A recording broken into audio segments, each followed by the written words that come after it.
네, 안녕하세요. 법무부로 하나에 근무하고 있는 상속 전문위원 이재우입니다.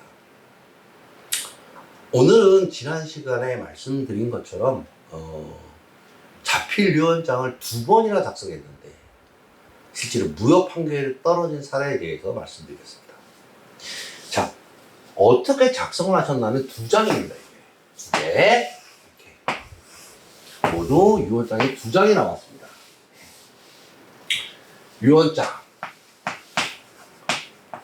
A 부동산을 장남에게 이렇게 써 있습니다. 자, 이렇게 써 있고 날짜 2010년 2월 1일 이렇게 써 있습니다. 그리고 주소 써 있고 이름 위원장하고 도장 찍혀 있습니다. 두 번째 장은 어떻게 써 있냐면 위원장 A는 장남에게 B 부동산은 차남과 삼남이 2분의 1씩 이렇게 써 있습니다. 그리고 2010년 2월 12일 이렇게 써 있습니다. 그리고 주소 써 있고 이름 이렇게 해서 도장이 찍혀 있습니다. 자, 2장은 각각 별개입니다. 왜냐하면 이게 간인이 없습니다. 간인. 간인은 뭐냐면 이제 2장으로 됐을 때 이게 하나의 문서라는 걸 증명하기 위해서 앞장을 접습니다. 그리고 접힌 부분과 뒷장의 앞면을 이렇게 도장을 같이 찍습니다. 그래서 나중에 비교해 보면 이제 이게 같은 문서다 이렇게 이제 확인이 되는데 간인이 없습니다. 그리고 어차피 이 문서는 별개의 문서입니다. 요까지 쓰고 요 부분을 여기다 쓴 게 아니거든요. 그래서 이건 이제 별개의 위원장입니다. 2개가 다 무효가 됐습니다.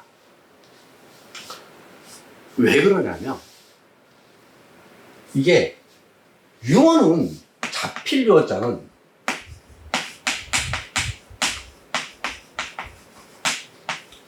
전부 자필이래야 됩니다. 물론 일부가 이 부분이 만약에 자필이 아니다. 그러면 이 부분이 유효합니다. 그래도 요거 자필이기 때문에. 그러나 이런 게 자필이 아니다. 날짜, 주소, 이름이 자필이 아니면 무효입니다. 왜? 반드시 들어가야 되기 때문에 그렇습니다. 이 사건은 딱 저희가 이제 그때 피고 입장이었습니다. 저희가 소송이 들어와서 상속인들이 소장을 갖고 오셨습니다. 그래서 이제 저희 변호사님하고 상담을 하고 이제 소송을 이제 진행을 하게 됐는데 이유는 뭐냐면 요게 자필이 아닙니다. 보통 이제 자필 위원장 같은 경우는 필적 감정이라는 걸 합니다. 왜냐하면 내가 아무리 이거는 유언자 필적이 아니다라고 아무리 주장을 해봐야 그건 내 주장일 뿐입니다. 이건 이제 필적 감정을 하면 감정평가사가 필적을 감정해서 이제 감정서를 제출합니다. 그 결과 이 모든 필적은 동일의 필적이라고 나옵니다. 그러나 다만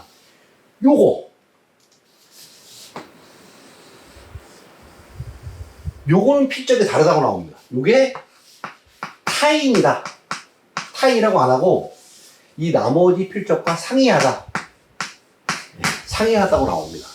이거는 유언자의 자필이 아니라는 얘기입니다. 이것과 이런 것들과 이게 필적이 다르다는 얘기입니다. 이 얘기는 뭐냐면 나중에 가필이었다는 얘기입니다. 그래서 이거는 자필이 아니기 때문에 없는 취급합니다. 이렇게. 자, 그러면 작성 일자가 없습니다. 이게. 유언장에서 작성 일자는 2개가 있을 때 그 의사표시란 시점, 마지막에 유언장이 유효하기 때문에 상당히 중요한 의미를 갖습니다. 그래서 민법에서도 반드시 작성 일자를 기재하도록 되어 있습니다. 그래서 이게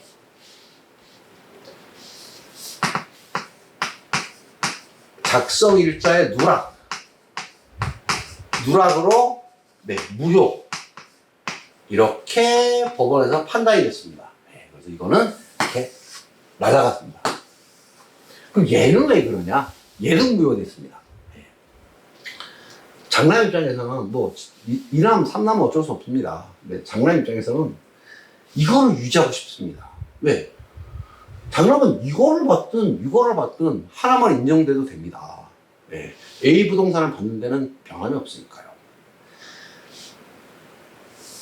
이게 여러분은 아마 이거에 대해서 눈치를 채시기가 쉽지 않을 겁니다. 제목, 내용 있고, 날짜 있고, 주소 있고, 이름 있고, 도장까지 있습니다. 이게 전부 자필입니다. 이게. 그런데 이것도 무효가 됐습니다. 왜 그러냐? 자, 이거는 지우겠습니다. 설명을 제가 해야 되기 때문에. 지금 말씀드리는 거는 왜 자필유언장이 무효가 되는지. 이게 자필유언장은 법률 전문가가 아니신 분들이 혼자 작성하기 때문에 왕왕 무효가 되는 사례가 나옵니다. 물론 뭐 여담으로 말씀드리면 뭐 인지장애, 중증 치매. 그래서 뭐 이런 경우는 유언 공증을 하든 자필유언을 하든 다 무효입니다. 그러나 어떤 요건의 불비, 형식적 요건의 불비는 자필유언장이 압도적으로 많습니다. 왜 그러냐면 이거는 비법률 전문가가 혼자서 작성한 거고, 유언 공증은 공증을 직업으로 하는 공증인 변호사가 주관을 하기 때문에 형식적 불비가 되는 일은 거의 없습니다. 아니 아예 없다고 봐도 좋습니다. 그래서 형식적 불비에 의한 무효는 유언 같은 경우는 거의 다 자필유언입니다. 자, 왜 무효가 됐냐? 요게 문제입니다. 여기 확대해 보면 이렇습니다. 2010년 2월 1일 여기서 끝입니다. 자, 이게 1일일 수도 있고 11일일 수도 있고 12일일 수도 있고 쭉 가서 19일일 수도 있습니다. 왜냐하면 이게 마침표가 없습니다.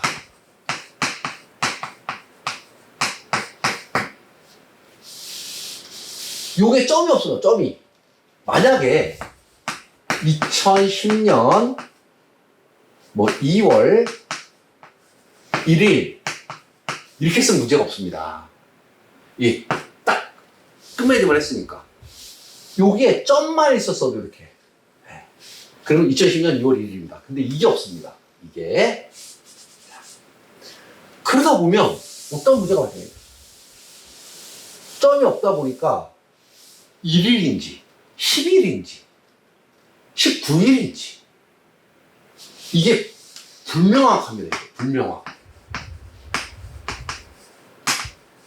작성 일자가 불분명합니다. 그래서 이거 무효다.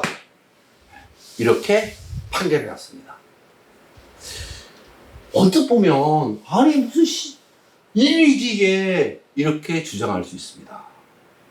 그거는 이제 소송을 원고자 입장이고 소송을 당한 우리 입장에서는 무효로 만들기 위해서 흠집을 찾아냅니다. 그러다 보니 이걸 발견한 거죠. 점이 없는 거. 그래서 10일인지 11일인지 19일인지 불분명하기 때문에 이거는 무효다. 그래서 판결문에도 그대로 나와 있습니다. 그래서 사실 무효로 판단이 났습니다. 자, 이게 자필유언장 같은 경우는 그래서 작성할 때 보통 이제 연세 드신 분들이 혼자 작성하는 경우가 많습니다. 그래서 뭐 주소가 없는 것도 받고 저희가 도장이 없는 것도 받습니다. 다 했는데 도장이 없는 경우, 뭐 주소가 없는 경우. 그래서 얼마 전에도 이제 문의가 들어온 건데 이제 동호수가 없습니다. 이런 경우는 문제가 생깁니다. 그래서 뭐 나중에 만약에 자필유언을 하신다고 하더라도 그거에 대해서 충분히 뭐 조언을 받고 작성하시는 게 그래봐야 뭐 변호사 사무실 저희 뭐 이제 변호사님이 1시간 정도 상담을 하셔도 뭐 상담 비용 그렇게 많지 않습니다. 예, 차라리 그게 낫지 나중에 이 부동산 하나가 몇십억짜리가 될 수도 있습니다. 예, 그래서 자필 유언을 하시더라도 충분히 조언을 받아서 하시는 게 나중에 본인이 원하는 대로 재산이 분배되고 또 수증자 입장에서도 받는데 문제가 없게 그렇게 될 겁니다. 자, 오늘은 이 유언장을 이렇게 2번이나 처음에 작성을 하고 좀 더 업그레이드해서 작성을 새로 했는데 2개가 다 무효가 된 실제 판결이 있었던 사례에 대해서 말씀드리면서 자필유언장을 왜 신중하게 작성을 해야 되는지 한번 검토해 봤습니다. 자, 오늘은 여기까지 하고 다음에는 다른 주제로 다시 찾아뵙도록 하겠습니다. 자, 그러면 그 다음에 다시 뵙도록 하겠습니다. 강의 듣느라 고생하셨습니다.